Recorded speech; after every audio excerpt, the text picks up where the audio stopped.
വ്യാപാരി വ്യവസായി ഏകോപന സമിതിയുടെ നേതൃത്വത്തിൽ പാലക്കാട് നഗരസഭയ്ക്ക് മുന്നിൽ പ്രതിഷേധ ധർണ നടത്തി.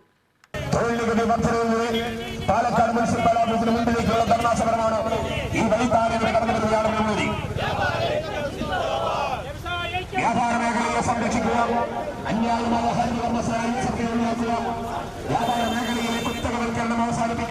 ഒരു മാസം കേവലം 2000 രൂപ തൊഴിൽ വരുമാനമുള്ള ഒരാൾ 120 രൂപ നൽകിയിരുന്ന തൊഴിൽ നികുതി ഒറ്റയടിക്ക് 320 രൂപയായി വർദ്ധിപ്പിച്ചിരിക്കുകയാണ്. അതിനോടനുബന്ധിച്ച് വരുന്ന 5 സ്ലാബുകളിലും ഇരട്ടിയോ അതിൽ അധികമായോ വർധനവ് വരുത്തിയിട്ടുണ്ട്. ഇതിനെതിരെയാണ് ഏകോപന സമിതി സംസ്ഥാന വ്യാപകമായി ധർണ നടത്തിയത്.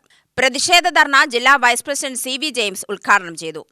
ഇത്ര കച്ചവടം ഒരു സ്ഥാപനത്തിൽ ലഭിക്കും എന്ന് വിചാരിച്ച് ചെയ്തിട്ടുള്ള എല്ലാ സന്നാഹങ്ങളും അത് ഇപ്പൊ അവരുടെ കച്ചവടം കുറഞ്ഞാലും അത് അവർക്ക് ചെയ്യേണ്ടി വരികയാണ്.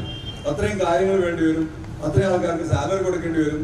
ഇതിനൊന്നുള്ള വരുമാനം ഇപ്പൊ വ്യാപാരികൾക്ക് ലഭിക്കുന്നില്ല. ഇതെല്ലാ അധികാരികൾക്കും അറിയാം. ഇത് ഭരണ കേന്ദ്രത്തിലുള്ള മുഖ്യമന്ത്രി അടക്കം എല്ലാവർക്കും അറിയാവുന്ന കാര്യമാണ്. എന്നാലും വ്യാപാരികളെ പിഴിയുക എന്നുള്ളത് മാത്രമാണ്. ഞങ്ങൾ ആരുടെ ഔദാര്യത്തിലല്ല, ഞങ്ങൾ സ്വയം തൊഴിൽ കണ്ടെത്തിയാണ്, ഞങ്ങൾ സ്വയം ഇൻവെസ്റ്റ് ചെയ്തിട്ടാണ് ഞങ്ങൾ ഈ വ്യാപാരം നടത്തുന്നത്. ഞങ്ങൾക്ക് ഇതിൽ ലാഭം കിട്ടിയാൽ മാത്രമേ ഞങ്ങളുടെ വീട് പുലരൂ. അതെല്ലാം മനസ്സിലാക്കിക്കൊണ്ടും ഇന്നും ഞങ്ങൾക്കെതിരായിട്ടുള്ള ദ്രോഹ നടപടികളുമായിട്ട് മുന്നോട്ട് പോവുകയാണ് സർക്കാർ ചെയ്യുന്നത്.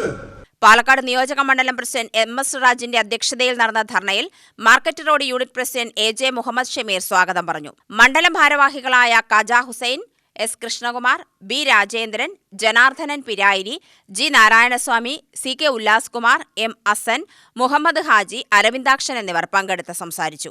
യൂത്ത് വിംഗ് ജില്ലാ സെക്രട്ടറി B ശിവപ്രസാദ് നന്ദി പറഞ്ഞു.